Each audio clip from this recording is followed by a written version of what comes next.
WhatsApp অনেকে বলে এটা নিরাপদ, কে বলেছে আপনাকে? হোয়াটসঅ্যাপে কথা বললে ওরা দেখতে পাচ্ছে।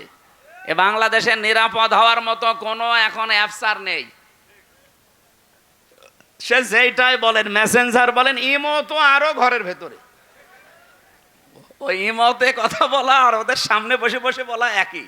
হোয়াটসঅ্যাপটা এটা সবাইকে ওরা ট্যাগ করে না, যাদের টার্গেট করে তাদের।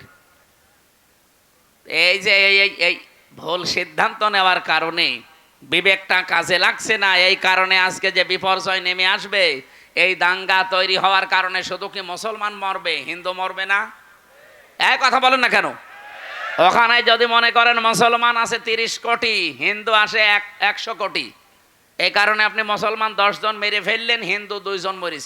বাংলাদেশে আমরা 92 জন মুসলমান 100 জনের, বাকি 4 জন হিন্দু, অন্যান্য জাতি মিলে আর 4 জন। ওখানে যদি 2 জন মুসলমান মরে, এখানে 5 জন মরবে না? হ্যাঁ, সব ছাপা হয়ে যাবে।